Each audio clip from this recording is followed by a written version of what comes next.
we go. Wait, take.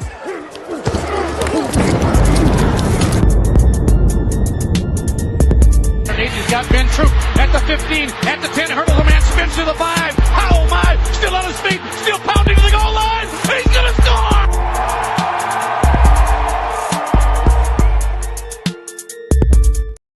What's up, y'all? It is no weddings in the fall, and it's not the fall anymore. We are springing forward into this NFL season. Super excited. I'm your host, Commissioner Cooper, with the man of the hour, my big-time co-host. It is Ben Troupe. Welcome back, my friend. Commissioner, it's been way too long when you told me, listen, man, we getting back out there. I go on, listen, I check. I'm checking the emails. I like how you said, we back, baby. I said, yes, we are back. We are here. We are, a couple of days removed from the 2025 NFL draft. It's only right to kick back off no weddings in the fall after the draft. So it's good to be back with you, Commissioner. Yes, sir. Don't forget, do us a solid. If you're watching on YouTube, hit subscribe. Give us a like. Throw your comments in there. Little things stopping you from doing it. Big things popping for us when you do. So we appreciate you.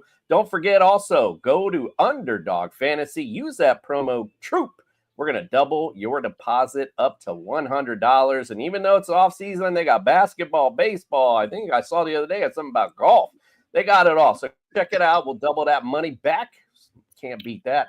Also, don't forget, if you're looking for some championship bling for your fantasy champion, look no further than Pro-Am belts. All right, Ben. So again, you mentioned it. We had a great, it was an interesting draft. Wasn't a lot of ton of excitement that we've seen at other drafts, a lot of big trades. So it was just kind of, but we did have, of course, you got to lead it off, of course, and talk about Shedeur because, it was the big talk of the draft. So I might as well just bust that out real quick and let's get this over with.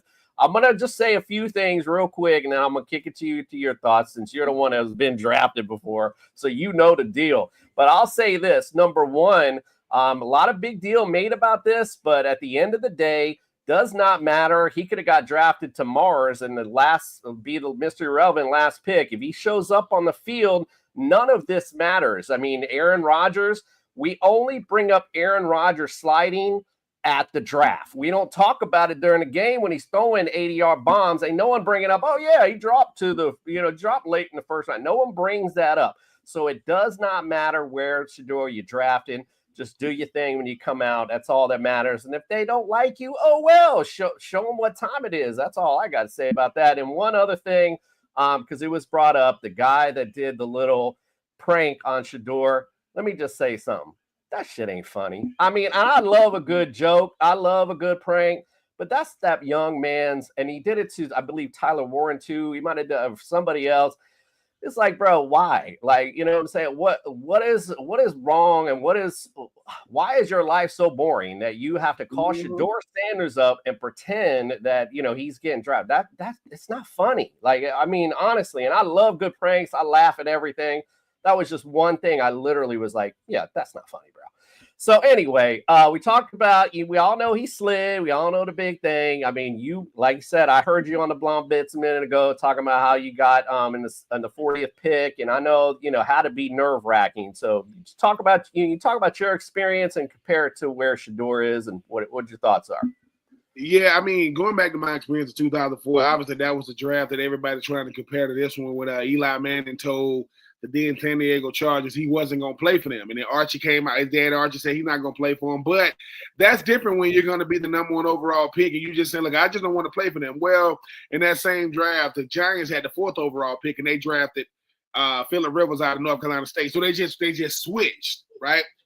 My draft was different, man, because that was the same draft that Miami had like 5 or 6 guys drafted in the first round, like Sean Taylor and Vince Wilfork and Kellen Winslow and Jonathan Vilma.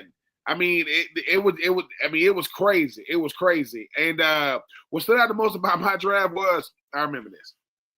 Paul Tagliabue welcome to the stadium. He said with the 32nd pick in the 2004 NFL draft, the New England Patriots select tight end Benjamin Watson out of Georgia. I said, I hate you, B. Watt, because we got the same position, same first name, different last name, played one Georgia, one Florida. But no, it was cool. Commissioner, because it happened. Like, that's back when we had cell phones, but ain't no social media. You still reading magazines. We had the internet, but it wasn't like it is now. And you reading all these mock drafts. That's when I realized that mock drafts don't mean anything. Like, because you reading them, say, oh, man, they got me going 16 right here. Oh, they got me going 20 right here. But when you finally get drafted, the one thing I can't compare to mine and Shadur's was when Shadur finally got drafted, the way that him and Shiloh and his brother was just like, they were just euphoric, just in that, because you realize we lose sight of what the draft is. First is, man, I want to be an NFL player. I want to get drafted. Cool. Then it goes, oh, I want to be a first rounder. Oh, then I want to be top 5. Oh, then I want to be number 1. No, dude, you want to get drafted. Because sometimes people got to say, dude, you know how many people not going to get drafted? You know how many people sat there for the first round, second round, third round, fourth round, fifth round, sixth round, seventh round, never heard their name called. And guess what? Their phone never rang. We talk about the undrafted free agents. There's a bunch of them. I'm still not going to a team. So I'll never understand why players get so caught up in, where they go or where they land or who gets them, because it's so many. They should give a camera to every draft eligible player. And we should be like, hey, man, they're like, dude, how many? Yeah, dude. Like, kind of like in the pandemic when you couldn't show up to the draft, so they gave out all these cameras. They should do that every year, because I think sometimes we lose sight of, dude, there's a lot of cats that's not going to get drafted. I mean, we talk about Strepo, for Miami. This dude is the all-time leading receiver in Miami Hurricanes history. He did get drafted because he ran a slow 40. Really? And mind you, yes, I can go to the University of Florida and still root for a Hurricane because I know what he's trying to become. This ain't about where we play college at. This is about, hey, man, this young man deserves the opportunity. Cam Ward becomes number 1 overall pick. He reaches out to the front office of the Titans and say, man, go get my boy, man. And I think they gave the young man $225K. Go get your money, young. Dang, I remember when I was coming out, if you were a free agent, they might give you $100. They ain't give you no $225K. But so times have changed. But I think for Shador, Shador had leverage. The whole world knew who he was. I mean, you watch every step he took, him and his daddy, with his brother sitting there right there from the combine to in Colorado to back in Texas to whatever he was doing. I just think he overplayed his hand. I think that if I walk into a meeting room with, Robert Kraft or the Glazier family down there in Tampa or whoever, and I'm saying, man, look, I'm going to be gone by the time y'all draft. Now, I'm looking at him like, who told you that? Like who told you that you were going to be gone by the time? Now, your daddy, that's different. Dion was him way back in Florida State. Well, you played for your daddy, which begs the question: had you not played for Dion, you still would have been a good player. Would you have? Do your brother get to follow you around with a camera? No, you got to just be on the team like everybody else, right? And I get it, but I agree with you though, Commissioner. Though, listen, let me say this: it wasn't no race thing, man. I'm gonna tell you why. This is why I say it. Do black quarterbacks usually get the short end of the stick when you start talking about evaluations going to the draft? Absolutely. They're the only ones saying you got to play another position. Lamar Jackson got to play, Lamar Jackson, you should play running back and all this and that. If you're pissing off the people that make the decisions, I mean, you've already done it to yourself. Like I said, when you walk into a meeting room with these teams, they already got a preconceived notion about you. They're already thinking, all right, here come this dude. But then if you go in there, you saying the right things, and it's not a facade. I mean, you're not putting on the front. I'm just, I'm putting my best foot forward, and you go in there and say, man, I'm gonna try to sabotage this. You gonna try to sabotage this opportunity? Yeah. I don't want to, and what if one of those teams was Cleveland? What if one of those teams was Pittsburgh? What if one of those teams was the New York Football Giants or the Saints? Or maybe it wasn't those teams I just named, but maybe the teams he sabotaged called the GMs of those teams and said, dude, this kid just came up here and told me. He told you what? All right. That's just like if me and the commissioner we both got restaurants and we heard about this hot shot chef. And he come over there with the commissioner, he blow it. He's like, man, I don't care. I'm going to go over there with Ben anyway. He don't know we homies. That Ben, he's told me he had over there to you. For real, what he told you? Man, he told me F me and my food. Cool. Appreciate that. He walking. They don't get that part. GMs stick together. Owners stick together. It's a 32 owner club. And if one don't like you, guess what another one gonna say? All right, so you're gonna let him doo-doo on me and you're gonna just take him? That means that nah. And I'm not saying he did that, but you know how it is, Commissioner. Perception is reality if we don't know you. All we can do is make up. It's all speculation, right? But at the end of the day, you said something. If a fifth rounder, who was supposed to be a first rounder, becomes what he became in college, it's going to be one of the best stories there is. And I think that's what the NFL is about, right? Forget who gets you. Forget where you went. Forget when you went. What you going to do now? Because once you get here, we're going to say, all right, you know what I'm saying? Ain't nobody talking about Mason Taylor, the son of Jason Taylor, who went second round to the Jets. His daddy is a Hall of Famer, right? His uncle, Zach Thomas, is a Hall of Famer. All this boy know is Hall of Fame. His auntie is on FS1. So when he want to go into the booth, if he want to go into coach, and they handled it the right way. So I just think that there's so many things we can learn from the Shedeur situation. But the main thing we learned, youngin', you ain't got the job till you got the job, man. All that stuff, you got to get the job. You know what I'm saying? So, but I will say this. Everybody need a brother like Shiloh. Everybody need a brother like that. Because when Shiloh said, wait a minute, boy, if they doing this to you, where am I going? what they gonna do to me? The two best things Shiloh did, he made sure he consoled his brother and celebrated when he got drafted. He fired his daddy as his agent, got Drew Rosenhaus. That's why he's in Tampa. So shout out to the Sanders, man. They're gonna be a big name until they not, but now everybody gonna be watching to see if Shiloh can make the team in Tampa, being an undrafted free agent. And I know people don't know this, but Shedeur is the fifth quarterback on the roster. You got Joe Flacco, you got Kenny Pickett, you got Deshaun Watson, you got Dylan Gabriel, and you got Shedeur. So Shedeur, for the first time in your life, let me say it, you gonna have to win the job, son. They ain't giving it to you. They get you in the fifth round. That way, if you don't work out, they can move on, or they can make you on the practice squad. Because people are like, what about Joe Flacco? Do you think Joe Flacco's on the roster because he don't think he beat these other four guys out? He ain't worrying about Deshaun, who's going to probably be on IR. Kenny Pickett was a part of a trade with Myles Garrett. Dylan Gabriel is shorter, is almost as short as Kyler Murray, right? And then you got Shedeur. So it's going to be exciting in Cleveland when it comes to that quarterback room. But I'm like you, Commissioner. I just want to see what you're going to do now. Salute. What's up, Jeffrey? So hanging out with us tonight. And we'll see. But the script is just being written. We'll see what happens. Salute to you. Yeah. Appreciate you, Jeff.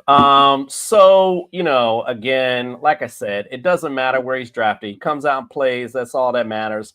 And I just not to get all like crazy with this conversation, but just in a more like a comment on society itself. I was told while I was in the military that when you're in a position of leadership, people look to take you down. Like, and not to say Shedeur is in a position of leadership, but he is a QB, which is a position of leadership. And because of the flashiness, people like to see you fail. And I've got a lot of people, I heard the racism thing. I'm not going to speak to that because I'm not like my race has not been the racism hasn't come to my race. I guess put it in that perspective. So I can't comment on that. I don't know. I don't know that in and out part. But I will say, to transition into what we're about to talk about, it's hard to say that it's racism when the number one pick was an African-American quarterback. No. Go farther than that. Not only was this year's pick the number one overall pick, 2 years ago, you had three of them. You had Anthony Richardson, you had Bryce Young, you had C.J. Stroud. Let me tell you something, people. Listen to me. Racism ain't a card you can just throw out there because stuff don't go your way. Now, is racism real? 100%. Is that everybody? No. So just because something don't go your way, you know what I'm saying? Listen, if racism exist throughout, sports and life and culture, absolutely. But every owner will tell you this. I might not understand everything black people do, but I love black people. Because what the hell? Who the hell gonna watch this game? Listen, Commissioner Cooper gonna say, I'm not turning on no game to watch a whole bunch of white guys running around. And listen, if Coop turns on, he like, hey, what the hell going on with the Dolphins? What you mean? What Tyreek at? What Jalen Waddle at? What Tua? What do you mean? Oh, they don't play no more. What the hell? It's a guy got Tua on his back, but that ain't Tua. No, that ain't Tua. I don't know who the hell that is. So I just think that this the only way when culture mixes is when we have these conversations. It's like we got to mix the culture. And you know what you realize about culture is? Our culture is very similar. That's what people won't say. They'll go, what you mean? You want the best for you and yours? I want the best for me and mine. Oh, you just want to have the best life you can? I want to have the best life I can. You want to be left the F alone? I want to be left the F alone. Right? You want to mind your business? I want to mind my. It's like this stuff is lining up. And Shadur Sanders win the 5th round. That's called the draft.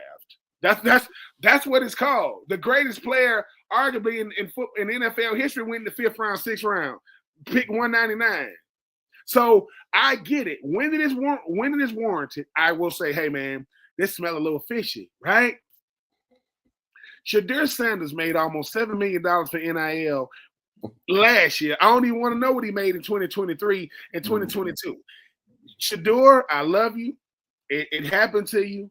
Now, if you think you had fans before, you know how much popularity you can gain now if you do it the right way. And you made Jacksonville a winner, you made Colorado a winner. Boy, if you can make Cleveland a winner, hello. I'm just saying that you can do that.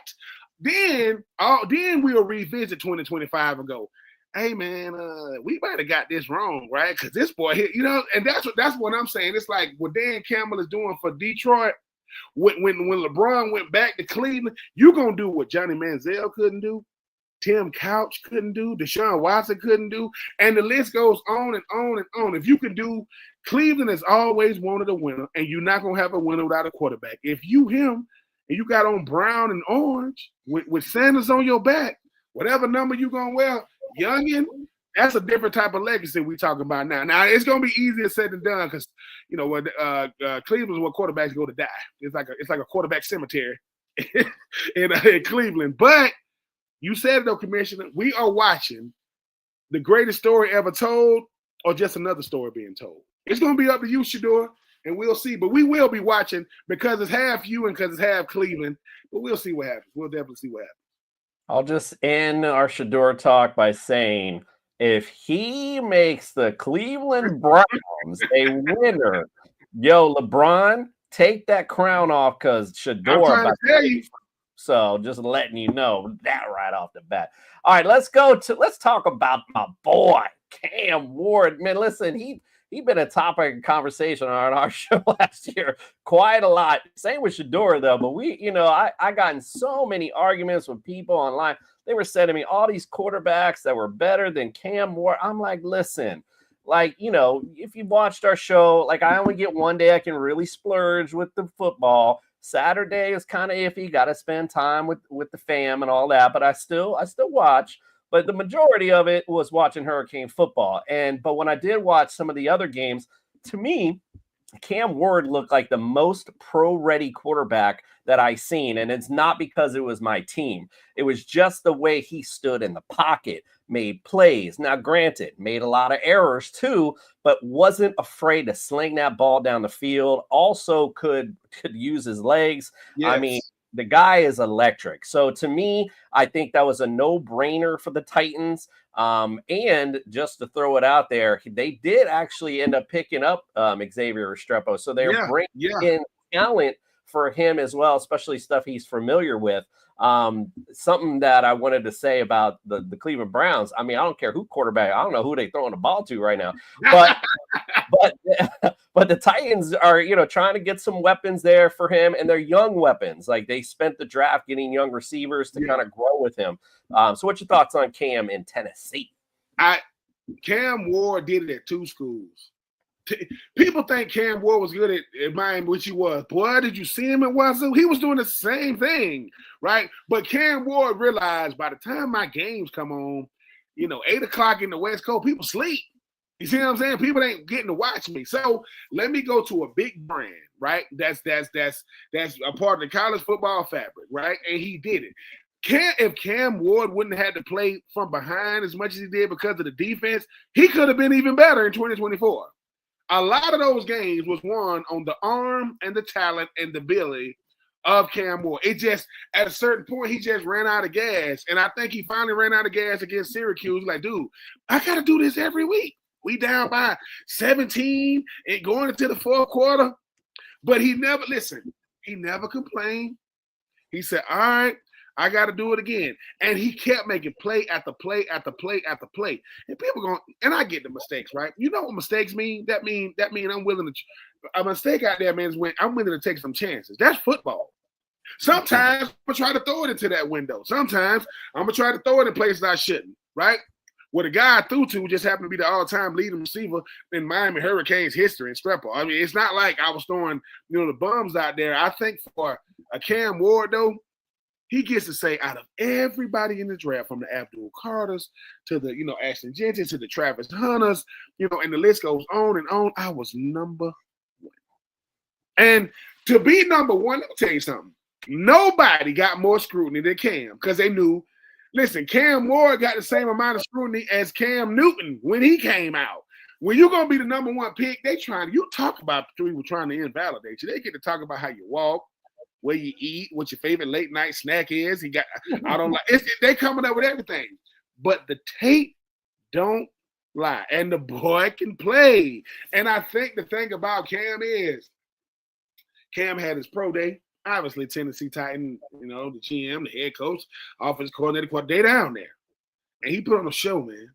And not only to put on a show, he talking to Callahan, the head coach. You like that throw coach? It's like, I want, when people say, wait a minute, you mean to tell me Cam Ward is just as confident as Shedeur said? Yes, might be even more. Did you see Cam and Shedeur interacting with each other? You see how Cam was coming at Shedeur? He came at Shedeur the whole time. Shedeur kept throwing. Cam talk about work. Shedeur talk about brand. Cam talk about getting better. Shedeur talk about, hey, man, I get paid for that. And Cam say, all right, cool. But I'm going to show you why I'm number one. You talking about the money you're going to get. Well, guess what? Cam said, I'm going to get my money because I'm going number one. And I agree, man. I'm happy that the Titans got him. I think that when you talk about that division, no one's afraid of Trevor Lawrence in Jacksonville. I get what Houston has done the last 2 years with C.J. Stroud and DeMeco Ryans. And I don't even know if Anthony Richardson is going to beat out Daniel Jones for the starting quarterback position in Indy. So Cam Ward got a shot because they're giving him weapons. He in the division that's very winnable. And once again, Jaden Daniels shows you. Who says I need more than a year? What's wrong with my rookie year? I can start showing y'all what we going to have moving forward. Listen, the only way you can get a Florida Gator root for a Miami Hurricane is they get drafted to the same team. I'm rooting for that boy like crazy. I'm rooting for Strepo. I think he's going to be fine. Because, listen, there's a guy by the name of Traylon Burks who got drafted about in the first round about 4 years ago. He hasn't lived up to the billing. See all these guys picking up their fifth-year option? I guarantee you Traylon Burks didn't go up to the front office with the Titans and say, y'all picking up my option. Boy, you don't get the hell out of office. You don't get the hell up out of here. I just think that everybody wants a young QB that you drafted that can be the face of your franchise before he resigns. That's what hey, man, before we give you this new money, show us what we got. I'm not saying you got to win Super Bowls. I'm saying compete in the AFC South. Put pressure on them Houston Texans. And dare I say, when Cam played Houston, he's going to be looking at CJ like, yesterday's price ain't today's price, boy. I'm telling you right now, I'm coming for the top spot. I respect you, CJ. I respect what you do. I just think I can do it too. Because you went number 2, right? Yeah, behind Bryce, I went number 1 before everybody. So, and something has to be said. And hey, like I say, I just like the way Cam is and the way he plays. Because I like that he has a very confident personality, but it doesn't come off as arrogant. It don't come off that way. It comes off, and it's all perception. I don't know him, but it's like, hey, man, he get to go to a city like Nashville on Central Time. The boy got to get used to Central. So if it's 8 o'clock in Miami, it's 7 o'clock in Nashville. You get used to that. But, yeah, I do agree, Commissioner.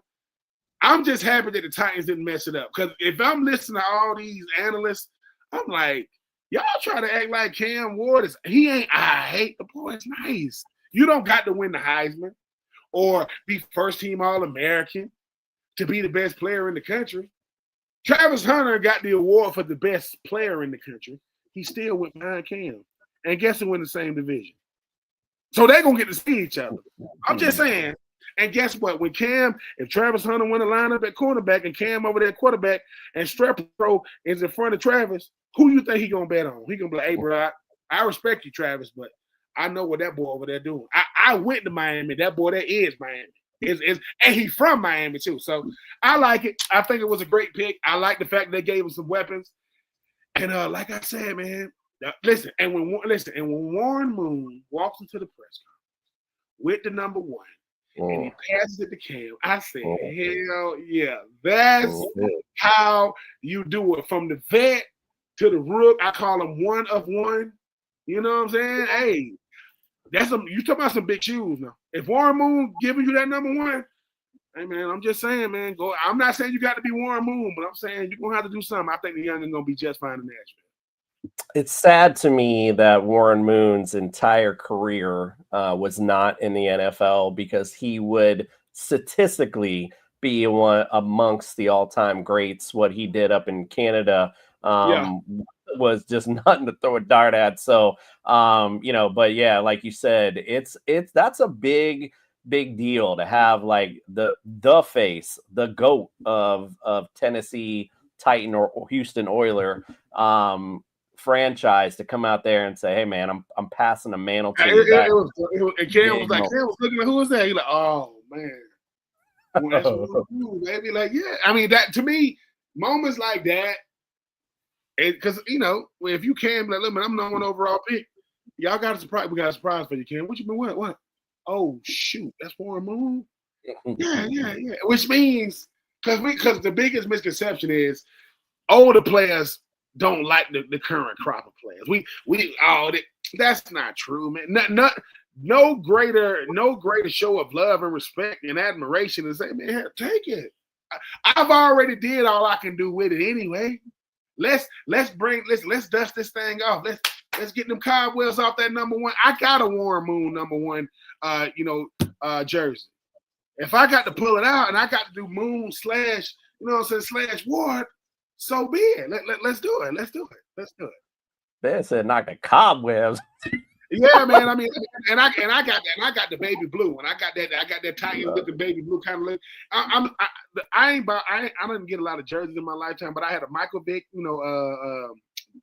Atlanta Falcons. I had a Warren Moon. I mean, I can say this now. May he rest in paradise. I tried to steal a Steve McNair number 9, but somebody got to it before me. I was gonna take it. By the time I looked to the left to try to see, and by the time I looked, it was gone. I'm like, God, somebody done snatched it. And I had some game worn Deion Sanders cleats when he was with the Baltimore Ravens. I played against him, but I gave it to my partner. I said, look, man, I'm gonna go ahead and give you these cleats or whatever. I mean, because he's a Florida State fan, so I said, go ahead. So, I don't have a lot of memorabilia, but I'm not promoting stealing on here, by the way. But I wish I would have took that number 9. It would have been awkward because I would have stole it from Max Locker, and then I would have had to ask him, "Could you sign this? Is this mine?" Yeah. Where'd you get this from? I would have snitched though. I would have said, "Wait a minute, Mac. I ain't the only one stealing now. He took your keys." You know what I'm saying? I'm just. All right, we're gonna move on from the QB position. To be honest, the NFL draft, I mean, it's a monster. We could be here 4 hours just talking about the first round. So I kind of just put skill positions in here, and we'll move on from QBs because honestly, the 2 though that I did put out there was Jackson Dart and Jalen Milroe because they both, I feel, have a chance to become a starter. With Jalen Milroe in particular, I mean, it's Sam Darnold, bro. I know Sam Darnold had a decent little, he had a little run, but, it's Sam Darnold. I think he kind of showed himself last year, who he was. Jalen Milroe is a nice little nuance to the Seahawks. And we know what's up with the Giants, So, cool. Jackson, the New York Football Giants had to show that they're not, that they ain't just total just like F ups with what they did. Because in 1 year, you got rid of Daniel Jones left and you told Saquon he can go to free agency. People like, what? So I think for them, and then in this offseason, you get Jameis Winston, you get Russell Wilson, and New York Football Giants like, that ain't it. All right, cool. We'll get Jackson Dart. And they say, okay. And I'll never – the Daniel Jones thing is still weird because he asked to be let go. They're like, all right, you want to get this contract, cool. You call Saquon Barkley and say, listen, man, we're not going to re-sign you. He's like, for real? Yeah. All right. Ooh, you know what I'm saying? So, yeah, I mean, Jackson Dart, he do got a shot to start. And I think if Jalen Milroe and Sam Darnold are not the same player or even quarterback. They don't play the same. They don't look the same. So if Jalen Milroe do indeed become the starter, Sam Darnold no longer can be the starter because they're like, well, dude, they're going to have to switch up the offense when he come in. That's going to be RPOs like you've never seen in your life. So, hey, man, what's the movie, The Incredibles? Sam Darnold will always look like the evil villain on The Incredibles. He does. He does. Yeah. I mean, he's the evil villain without the little the little mask on. And listen, I am happy for Sam Darnold because he did prove that the New York Jets just as bad for his career, his life. Got to go to Minnesota, got $100 million. Hey man, he winning. Former number 3 overall pick, he's winning. But when they traded, when Geno went to the Raiders, and they got Geno and they got Jalen Milroe, Sam Darnold was like, "What the hell going on, man? Oh no, you cool." But listen, a backup is a just in case you ain't cool. Just in case you ain't cool, we gotta have a diamond in the rough over there, man. But I do think Jalen Milroe got the best opportunity to start this year with all the rookie quarterbacks. Now, obviously Cam Moore, because Jackson Dart. Let's face it. James, if you can't beat out Jameis Winston to be the backup, well, because I do think Russell Wilson going to be the starter, but it's the New York Football Giants. What are they going to do? They got a really, really good player in Abdul Carter. They're going to have a real nice defensive line, maybe a good defense. Outside of that, I don't know who the hell play for New York on offense. Outside of the quarterbacks, I don't know who play for the Giants no more. Like, who are these people? The Giants and the New England Patriots look very similar on offense. You don't know who the hell nobody is, and they got, so we'll see what happens. So we'll definitely see what happens. Yeah, that was funny with the villain. Every time I see him, that's great. I don't think I've heard that before. I like that a lot. All right, let's go to running back positions. I'm just going to real briefly just say, because I just said it on the Blonde Blitz, but Ashton Genty, when we're just talking about fantasy is concerned, he should be your easy number 1 pick in Dynasty, and in redraft, he's definitely in your top 10. It's not only because of all the attributes you've seen all season, you already have heard ad nauseum how good he is. But when you go to a team that has someone like Pete Carroll, who loves to feature a running back, hello, Marshawn Lynch, and you got an offensive coordinator with Chip Kelly, who loves to do a lot of fast-paced offense, that means a lot of touches for Ashton Genty. So I'm excited to see what he does with this Raiders offense. What do you think of that? Ashton Genty is the second coming of beast mode for a guy like Pete Carroll. He said, look, when I was really, really good as a coach, I had a running back with dreads in his hair, right? He was from Oakland, right? This kid's from Florida. Ashton Genty was built to play running back. Ashton Genty looks like Trenton Richardson that came out of Alabama. That's who he looks like. Now, hopefully he going to play way different when he get to the league. But I think at one point Trent Richardson played for the Raiders when he left Cleveland. But yeah, I do agree. You already know what you're getting on offense. Geno is gonna play. It's gonna be Geno Smith, Brock Bowers, Ashton Genty. Boy, it could get scary. So yeah, I agree. When they got him, Max Crosby then was like, yes sir. Like yeah. Tell that youngin' to get on the plane. And let's get to work. I think that the Raiders are real similar, to teams like Cleveland. They're tired of being the laughingstock. Look, dude, we got the best uniform combination in colors in the league. Silver and black. You can't even mess. The only way we mess this color combination up is that we suck. We ain't playing right. We ain't getting it done. Hey, and Pete Carroll said, I ain't come out of retirement, man, just to make some money.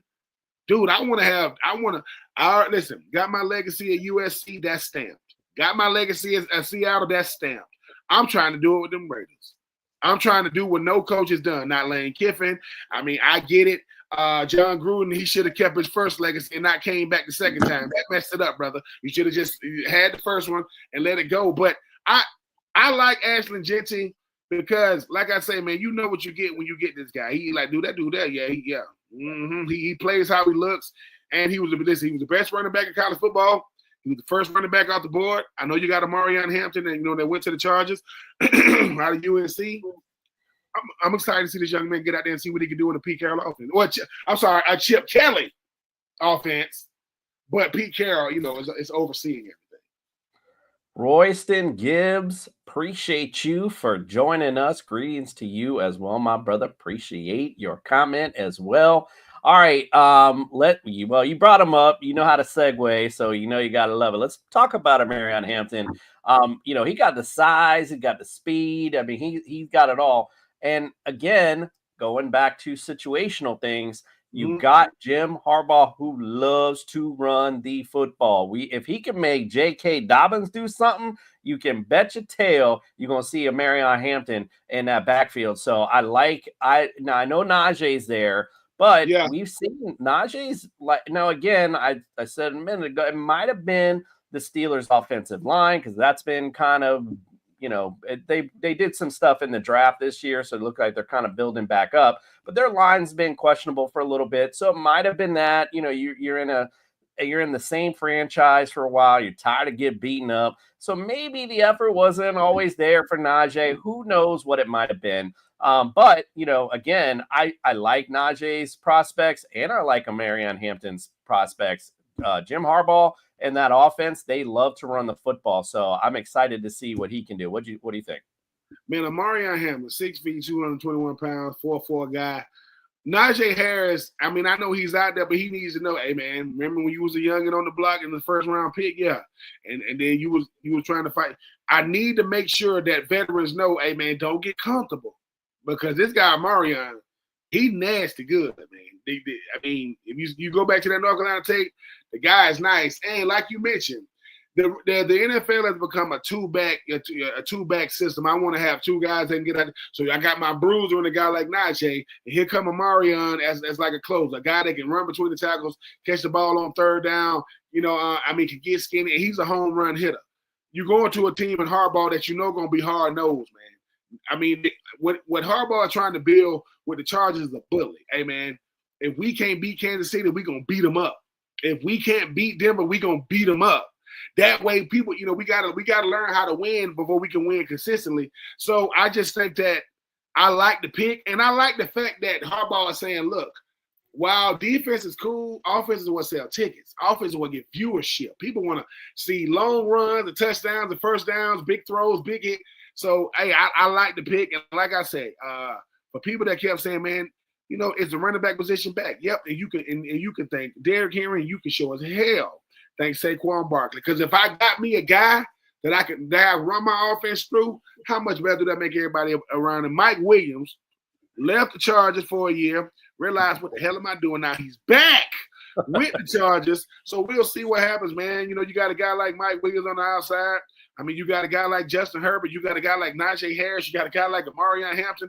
They trying to get back to them old Phillip Rivers days when he had, Antonio Gates and Vincent Jackson and all those type of guys. Now, I don't know if they'll get that back, but they're trying to show a glimpse of it because Kansas City is pissed that they lost the Super Bowl and they coming for everybody in the AFC West, even if you are the LA Chargers. Sorry, Harbaugh, you back in the league. But old Big Red, you know what I'm saying? Andy Reid is saying, I don't care who you are.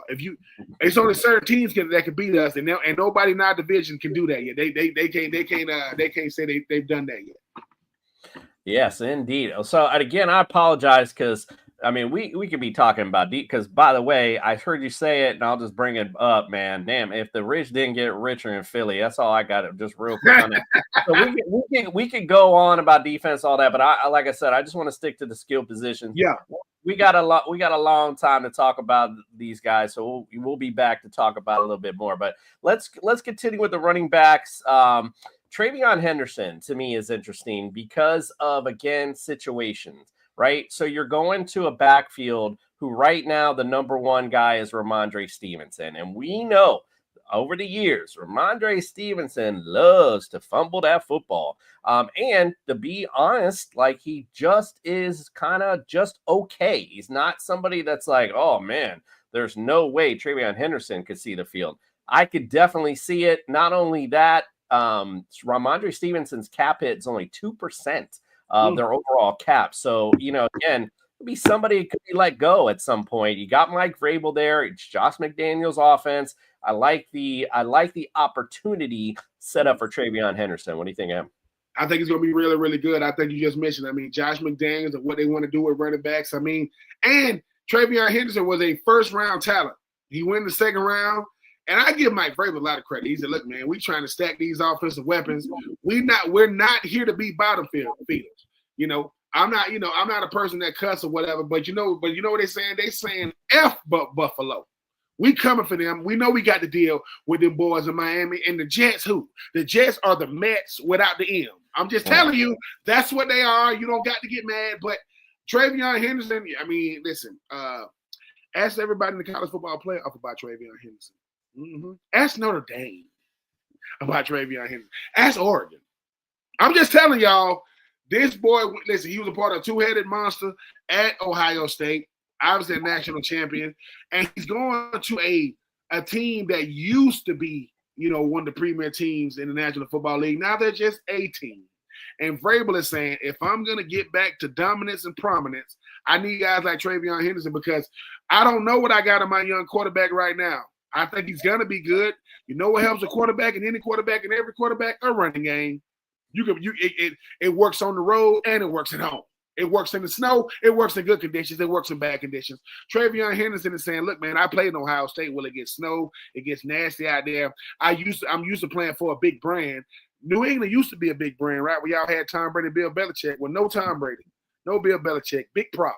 Well, I'm here to be a problem solver. We'll see what TreVeyon Henderson does, but I do like that young. And I was surprised that he made it to 38, but they got a steal at pick 38 with that kid.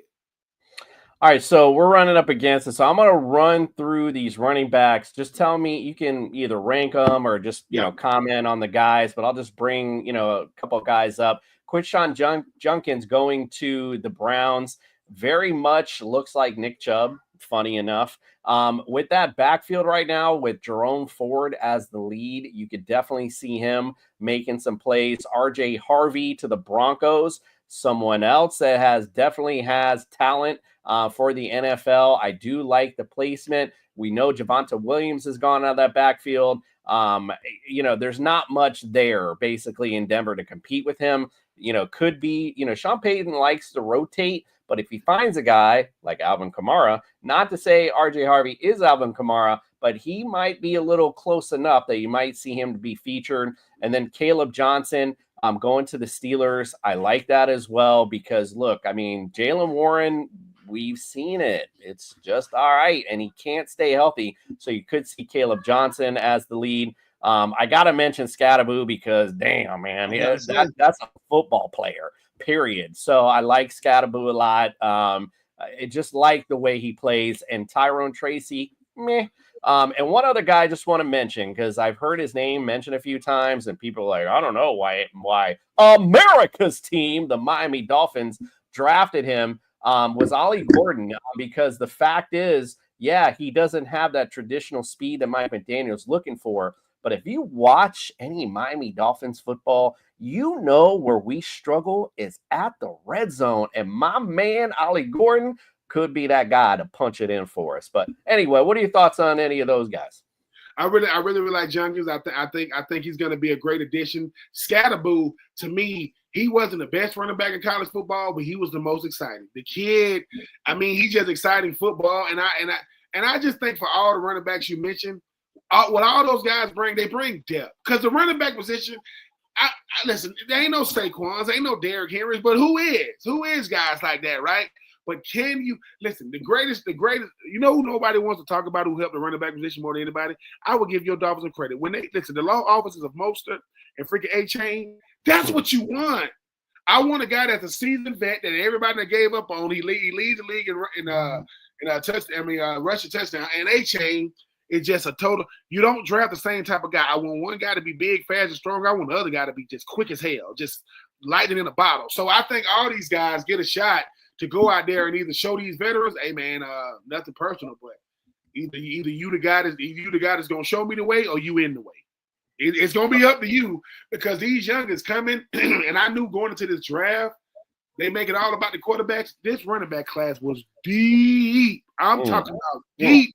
And you saw it from round 1 to round 7, but I want to see that younger Scatterbull, man. I'm not gonna lie. I mean, I got a chance to see him play a little bit last year. Feed that young man. Listen, he ain't the biggest, the fastest, or the strongest, but he's a football player, man. And I'm looking forward to seeing all these youngers get out. I want to see which one gonna be the household name. It's usually not the ones like Genty, like Marion Hampton. It's usually guys that go, rounds 3 to 7, because they got something to prove. But I like every last one of these guys because they bring depth. And dare I say, play with them if you want to. They'll find themselves being starters week 1 if some of these veterans don't get right. Even you, Najee Harris, I know they brought you out there in free agency. Marion, I mean, he don't sing songs like the singer, but that boy can dance, though. He can dance with that ball in his hand. I'm just telling you. Scatterbull's the kind of guy I picture with the leather helmet on. That's all I'm gonna say. A football player, period. That's why I feel you on that. I want to see what he can do on the NFL level. I really enjoy just watching him play in general. Just put a lot of effort out in the field, so you gotta love it. All right, let's go to receivers. I just want to say this real quick. I mean, we could spend 3 hours on Travis Hunter because he was a big topic last year on our show as well. But I'm not going to start with him. I'm going to start with Matthew Golden to the Packers. And the reason why I bring him up, he was the fastest receiver at the combine. And the Packers didn't take this guy to be another Jaden Reed or Christian Watson. They have a bunch of number 2 receivers on their team. They're looking for a number 1 with Matthew Golden, and they might have found that golden ticket, no pun intended, with him. I like that they went up and finally drafted a receiver high. I'm sure Aaron Rodgers is pissed off about that, but I think his opportunities could outshine over Jaden Reed and Watson, who, right now, they're good. Don't get me wrong. It's not like they're, not like some of these other teams we talked about. But, not for nothing, Jordan Love, boy, you got some nice weapons right now. So what are your thoughts on Matthew Golden? I thought it was one of the best of the draft. I think when you talk about a guy in Jordan Love, why they're going to definitely have to address his injury situations and maybe the O-line, like you just said. I need a guy that can just beat you with speed. I mean, I get you route runners. I get you guys with good hands. I want a guy that I can throw it to him 40 and I can't overthrow him, right? I want a guy that I can put out there and say, look, man, Jamar Chase walked out of LSU and walked into Cincinnati, the best receiver on the team. He's the best receiver in football right now. Justin Jefferson walked out of LSU, best receiver at Minnesota. People like what? Like you don't think that boy is ready for prime time? He went to Texas, huh? I mean, he got to get used to the cold. But outside of that, Jordan Love is saying, "Hey man, I like our receivers, man, but I think I'm faster than them. Really, I think I can beat them in a 40. What about that Golden kid? We got you. We got you." And when he came off the board, I was like, "Ooh, that's nice." Because once again, Love defense. But look at that division, right? Caleb Williams and company over there, ain't nobody really scared of them. Minnesota got Justin Jefferson and Jordan Addison. Got to deal with them, right? Detroit got this dude named Amon St. Brown. Got to deal with him. Jordan Love said, "I want one. I want a go-to guy, and nothing against Wilkins and Reed and them. They ain't Golden." Now, once again, Golden gonna have to be shown the ropes, but he jumping off the bus 4-3. I'm jumping off the bus 4-3, baby. That's in the cold or in the heat. So yeah, great pickup, great. I mean, and for where they got him at, Jordan Love was sitting like this. He was telling us, "Hold on, I gotta see." Nothing screams confidence in your quarterback when I give you a weapon. And at the receiver position. And the last time they drafted the first round with Javon Walker out of Florida State back in 2002, God dog, I mean, it wasn't even no Facebook, no Twitter, no Instagram, no none of that. You know, no IG, no none of that, no TikTok, Snapchat. So it's been a long, you know, back when Javon came out, boy, you had to watch tape on VCRs and CDs, DVDs. So, you know, but yeah, I thought it was a great pick though. I think Matt Golden, I thought he was going to go a lot higher than he did, but I mean, Green Bay was like, nobody get it. Let's get it. The pick is in. They got him for sure. All right, let's go to Travis Hunter. Of course, we already know the deal. I don't even need to go on because we talked about him so much last year. Yeah. You know, listen, at the end of the day, as far as his prospects are concerned, I'm just talking fantasy related. I don't know. I would expect a ton out of him next year, and not because of his talent, but you got a kind of a crowded back. You got Brian Thomas Jr. right now, who, man, well, that boy can make some plays. He was an elite receiver last year. So I don't know if Trevor Lawrence is at that level that he can feed both of those receivers. But, you know, at the end of the day, Travis Hunter isn't a guy that you need to worry about his route running or anything. Trevor could just throw that thing up and let Travis go get it. So, you know, I'm interested to see how this offense plays out with Brian Thomas Jr. in the mix. But I'm expecting a whole lot out of him next year. But I'm certainly excited to see him on the field. What do you think? I think this comes down to how you use him, not that you use him. If he's one of your starting receivers, that means he's going to be a nickel corner. If he's your starting corner, that means he's going to be your third receiver. But if I start on one side, I get a package on the other side. So, and for me, I think he can be most effective starting at corner and having a package for him on offense, because like you just mentioned, Brian Thomas Jr., problem. De'Ami Brown coming over on a one-year deal from Washington, problem. Right? Then you talking about Travis Hunter? The only problem they got is Trevor Lawrence. He's the quarterback, and you don't know how he's going to be. But it's funny you say that, Tuka mentioned it. When it comes to Travis Hunter, you don't think it's not much you don't think he can't do. Just give him the plays. Let him go out there and do it, right? Because we've seen him do it. So, yeah, like I say, I don't know if Cleveland was trying to give Jacksonville a gift. Jacksonville has the youngest GM in the NFL. He's 34 years old. When he got that trade in, they said, man, put the pick in right now, Travis Hunter. Like I said, it's about selling tickets. It's about putting butts in the seats. It's about making things exciting. I mean, I think Jacksonville is like one of the only stadiums. They got a freaking pool at the stadium. That's how unimpressive it is to watch the Jags. I'd rather go and get in the pool. I ain't even looking at the game. But yeah, I want to see what Travis Hunter does. I just think that he's instant offense. I want to see how he does if he is a starting corner. But yeah, Brian. But you can potentially have Travis Etienne at running back, Trevor Lawrence, Brian Thomas, De'Ami Brown, and Travis Hunter. Pick your poison, ladies and gentlemen. Hey man, I don't know how explosive that offense gonna be, but it has the potential to be very explosive, because I love Malik Neighbors up there with the Giants, but I did not know Brian Thomas was going to be like that. I knew it was going to be good. He was great last year. So, hey, man, Jacksonville got him one. You know, I try not to give them boys down there in Duval too much love, me being a Titans, fan and everything. But I got, but real, recognize real. And Travis Hunter, he's definitely a real. Yeah, and not for nothing, one other quick point to that. Trevor Lawrence this year, it is put up or shut up, bottom line. You've had excuses in the past that we granted you, but there ain't going to be no excuse now the way this team is loaded up on skill positions. So you better show out, my friend. All right, a couple other guys. We got to get to it here. I'll just bring up I'll just do like we did with the running backs, and you can just shout out a couple guys that you like here. Ted McMillan, I like his chances here with the Panthers. Bryce Young started to step it up a little bit last year, and Xavier Legette and Adam Thielen's almost 35 years old. So, good opportunity for Ted McMillan to kind of showcase his talents. Kyle Williams going to the Patriots. We talked about who's there. Who are they going to throw the ball to? Demario Douglas? I mean, I was even laughing last year. I'm always into the fantasy buzz, and people were Demario Douglas. I'm like, what? What are you talking about? Like, really? And by the way, just real quick, because you brought it up, the mock drafts is the same as the damn fantasy predictions. Hey, no one know nothing. Nobody know nothing. You're just guessing. Anyway, let's get on to it. Luther Burden the third to the Bears.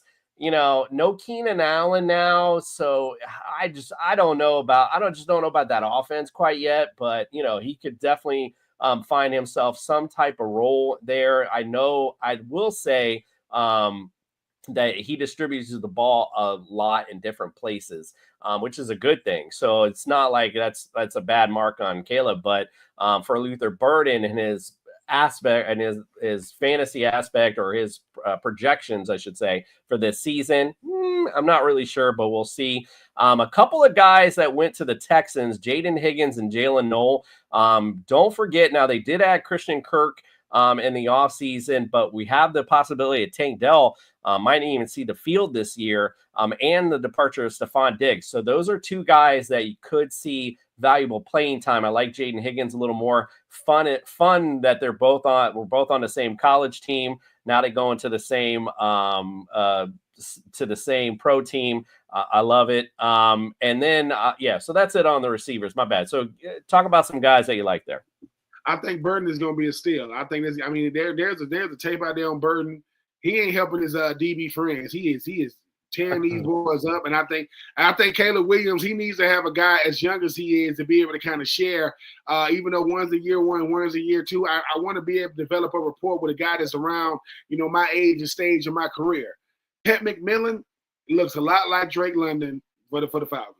And I hope he ain't as good as Drake. But the thing about Bryce Young, you got Adam Thielen, who's obviously the veteran statesman who's going to be a mentor. Xavier Legette showed flashes, but that's about it. Nothing consistent. Flashes, yes, not consistent. Ted McMillan has one thing that you cannot coach. That is size. I mean, very big dude, catch radius. And, I just, Emeka Ibuka, too, over there with the Tampa Bay Bucks. I think he was a steal, too. But, yeah, I like Ted. I like Burden. I mean, I love the fact that you got teammates that come from the same team. They get to draft to the same team. They get to share in the experience. Like I say, Tank Dell is a good player, but, the greatest asset you got, the greatest ability you got in sports is availability. And Tank ain't available because he got hurt 2 years in a row, But I'm looking forward to those receivers, too. Not as deep as the running back position, but you got some guys that I definitely think will end up being steals when it's all said and done. Absolutely. All right. We don't talk about tight ends too much, but since a couple got drafted, I'll throw a couple names out there. Colston Loveland to the Bears, talking about the Bears offense. Think that's a good fit for him. A couple of comparisons to Travis Kelce, the way that he plays against zone coverage. So, that'll be exciting to see. Another good weapon for Caleb. Tyler Warren to the Colts. I think the Colts, even over the past seasons, really enjoy trying to feed the tight end, and we haven't really seen one come out. I know we've seen the Gigantor Mo Alley Cox as of late. So I think Tyler Warren will be. I mean, he was the Nittany Lions, leading receiver. I mean, if your tight end's your leading receiver, then you got to have some type of talent. And then you brought him up because of his connections with America's team. I'm going to bring up Mason Taylor to the Jets, and it's not because I see him as this overall great talent, but like I mentioned earlier with Genty, it's about opportunity. Who the hell are the Jets throwing to other than Garrett Wilson? There is a great possibility Mason Taylor ends up being the number 2 in this offense as far as receivers go. So I like, as far as fantasy is concerned, I like Mason Taylor because that's somebody you can grab late in the draft. And so anyway, so what are your thoughts there on the tight ends? Love Colston coming off the draft, coming off first. I think he's going to be a nice weapon for Caleb Williams. I agree. I like the way he plays, and he understands coverages really, really well. He was on the Michigan team that put out a lot of draft picks in 2024 and 2025. Tyler Warren, I mean, I think he's a really, really good player. He's wearing number 44 like Dallas Clark. Be careful. Be careful when you wear number 44 like Dallas Clark, Mr. No Gloves, because he was an incredible player when he was on that Colts offense. I mean, I like I do like Mason. You know, I think he's going to be a great addition. But a guy that you didn't mention, Harold Fanning Jr. going to the Cleveland Browns. The boy was instant offense at Bowling Green. I think he's going to be a nice addition to it's going to be David Njoku, Miami Hurricane, and who's had a real nice career, and Harold Fanning Jr. But it's always love when you got two tight ends, top 10 talent in coaching and 14 overall in Tyler. Hopefully Tyler going to be catching passes from Anthony Richardson and not Daniel Jones, but we'll see because Anthony Richardson. Your day is a number, young man. I know you 6'4", 250, and you can run a 4.4. They need you to play quarterback. And Daniel Jones said, I think I could beat him out. And we'll be excited to see in that quarterback room in Indy.